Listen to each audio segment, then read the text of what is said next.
여자 한국어 클래스 친구들은 안녕하세요. 네, 다시 만나요. 오늘은 우리 수업이 문법은 공부하겠습니다.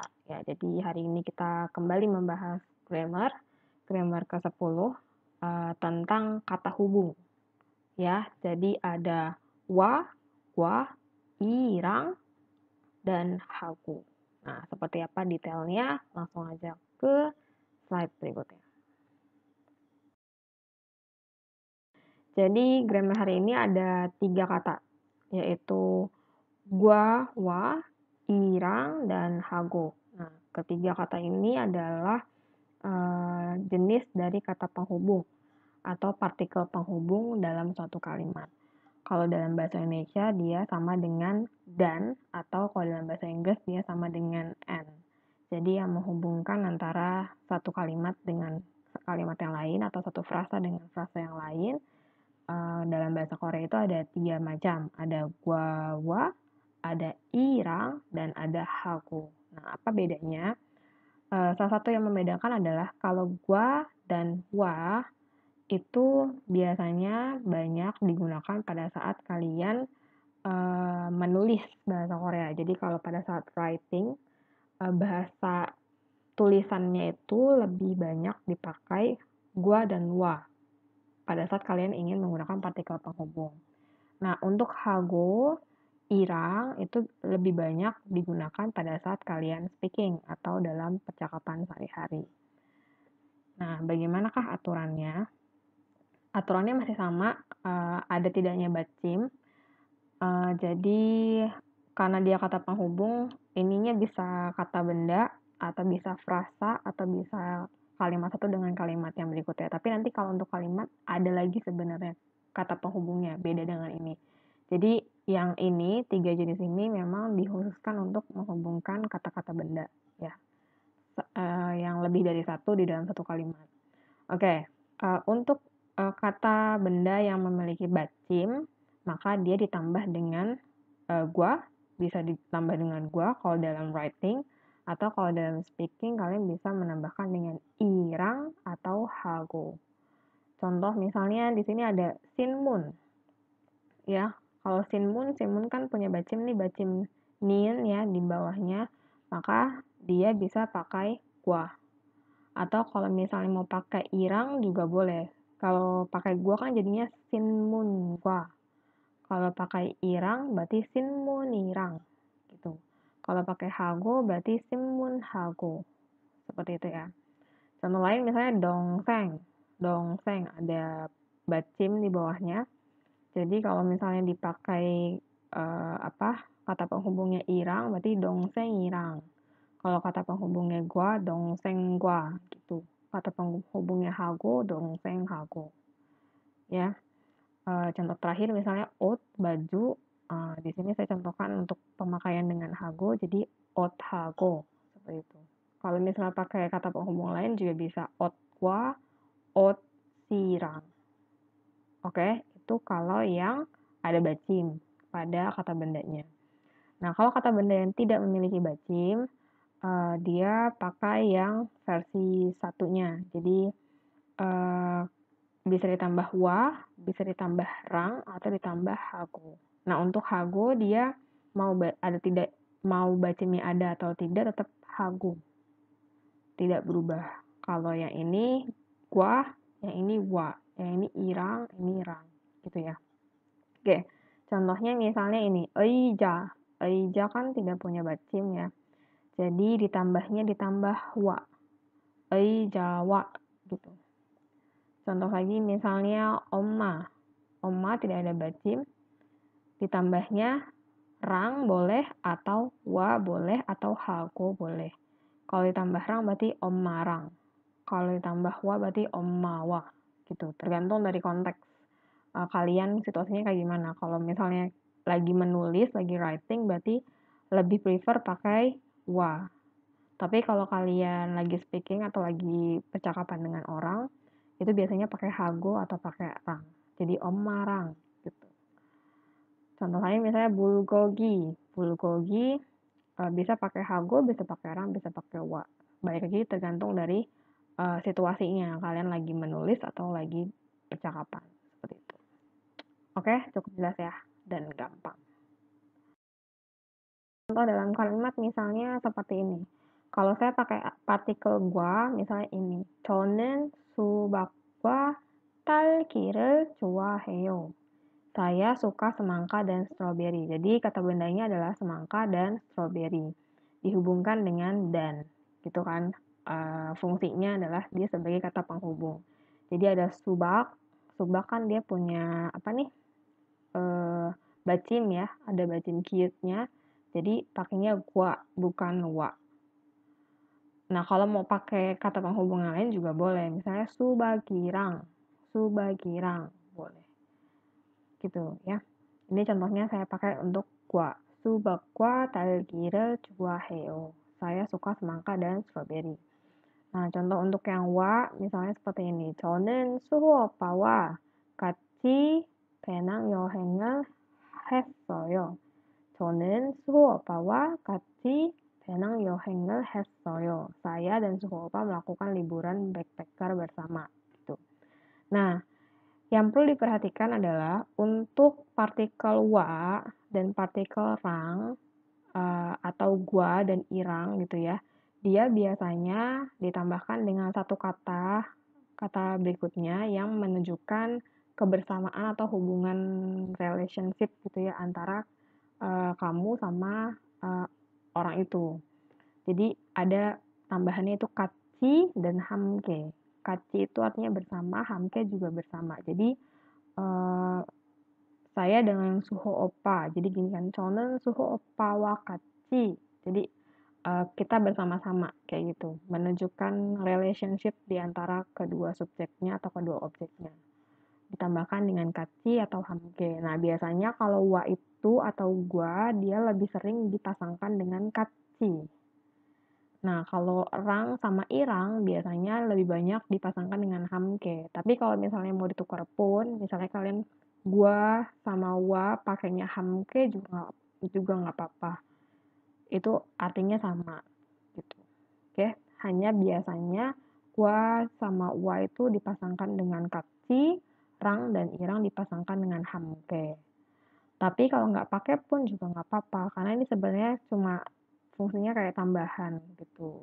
Apa ya, menjelaskan tadi relationship atau kedekatan atau hubungan antara kedua subjek atau kedua objek. Gitu. Oke, contoh lain misalnya rang di sini. 제가 친구랑 함께 ya 한국어 공부해요. Saya bersama dengan teman belajar bahasa Korea. Atau kalau mau pakai 같이 juga boleh. 제가 친구랑 같이 한국어 공부해요. Seperti itu. Oke, cukup jelas ya. Yang keempat misalnya irang. 동생이랑 저는 엑소를 좋아해요. Saya dan adik saya suka dengan EXO. Gitu ya. 동생이랑 저는 엑소를 좋아해요. atau 저는 동생이랑 엑소를 좋아해요. gitu. Atau bisa juga 동생과 저는 gitu. Boleh. Jadi sebenarnya ini nanti ada aturannya lagi setelah ini. Nah, untuk hago, contohnya misalnya ini. 저는 apa nih? 가게에서 우유하고 사과하고 파하고 사요. Nah, ini yang perlu diperhatikan. Kalau kalian pakai kata penghubung hago, kalian harus pakai di setiap kata benda yang kalian sebutkan. Jadi di sini kan ada kata bendanya uyu, ya, susu, sagwa, apel, dan pa. Pa itu daun bawang. Nah, kalau misalnya kalian mau pakai hago, kalian harus menyebutkan hago di setiap akhir dari kata bendanya. Jadi seperti ini bentuknya. 저는 가게에서 우유하고 사과하고 파하고 사요. Jadi kalau misalnya di sini nanti ada misalnya 5 item gitu ya, berarti di setiap item itu tetap harus ada hagonya. Nah, biasanya karena terlalu banyak, orang lebih prefer atau lebih sering mengucapkannya dengan jeda aja. Atau kalau dalam bahasa tulisan pakai koma aja seperti ini. Boleh. Jadi, 저는 가게에서 우유, 사과, 파를 사요. Oke. Nah, yang perlu diperhatikan lagi, kalau kalian sudah pakai hago, tidak perlu pakai partikel re atau partikel objeknya. Ya, karena di sini dia sudah menjelaskan tentang objeknya. Jadi kalau di sini pahagorel itu salah gitu. Atau kalau misalnya kalian mau pakai re, hago yang di sini dihilangkan. Jadi salah satu dipakai. Tapi biasanya kalau sudah pakai hago, semua pakai hago, tidak usah pakai re. Tapi kalau kalian pakai koma seperti ini di jedanya, maka di belakangnya harus ada partikel objeknya yang menyatakan bahwa uyu, sagwa, sama panya ini adalah objek dari kalimat tersebut. Gitu. Oke, cukup jelas ya. Kita lihat di slide berikutnya. Nah, penggunaan kata hubung ini ada beberapa hal yang perlu diperhatikan. Tadi ya, untuk wa, rang, irang, dan hago, ketiga-tiganya itu boleh ditambahkan kata katci dan hamke yang artinya bersama atau mengindikasikan adanya sebuah hubungan dari objek-objek di kalimat tersebut. Jadi biasanya objek atau subjeknya itu adalah orang. Ya, jadi saya dengan adik saya dengan orang lain, saya dengan ibu, misalnya seperti itu. Jadi 엄마랑 같이 저는 엄마랑 같이 kayak gitu. Atau misalnya 저는 친구랑 같이 gitu. 저는 친구하고 같이 itu juga boleh. Atau misalnya 저는 친구와 함께 gitu ya. Jadi menyatakan relationship atau hubungan dari subjek-subjeknya. Nah, itu yang pertama yang perlu diperhatikan. Jadi boleh ditambahkan atau tidak juga nggak apa-apa. Tapi kalau misalnya kayak objeknya adalah tadi ya uyu, sagwa gitu, kata benda, itu nggak usah pakai ini. Masa kalau misalnya saya bersama dengan misalnya bawang kan nggak mungkin kan. Jadi biasanya dipakai hanya untuk yang subjeknya orang saja. Seperti itu. Oke.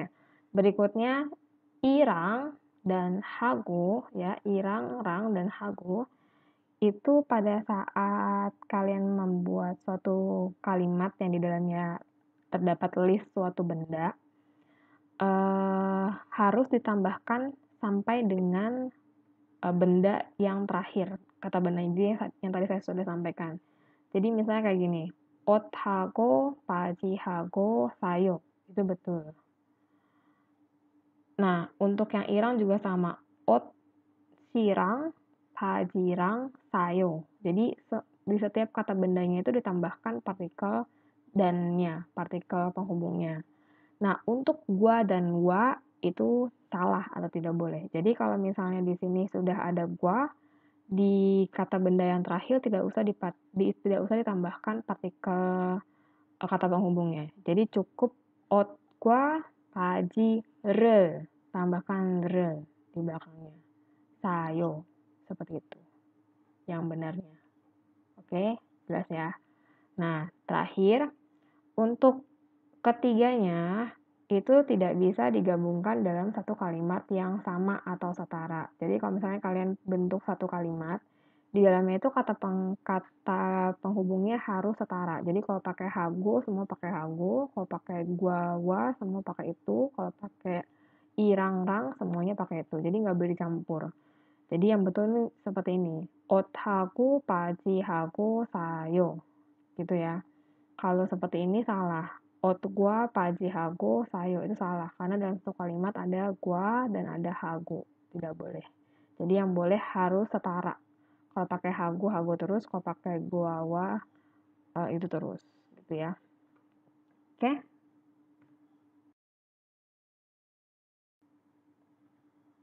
Oke.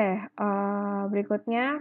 Yonsep atau latihan. Jadi semoga sudah cukup jelas apa yang dijelaskan di depan tadi. Nah, ini ada sedikit latihan. Coba kalian tentukan manakah yang benar dari kalimat-kalimat di bawah ini. Yang pertama, 저는 딸기하고 바나나하고 귤하고 감을 좋아해요. Oke. Kalimat kedua, 저는 딸기와 바나나하고 ini salah, sorry. 바나나하고 귤하고 감을 좋아해요. Oke. Yang ketiga, 바지와 가방을 있어요. Yang keempat, 옷과 가방과 싸요. Oke, tentukan mana yang benar dari keempat ini. Bisa ada satu yang benar, bisa ada dua yang benar. Nah, jawabannya silahkan ditulis dalam kolom komentar di postingan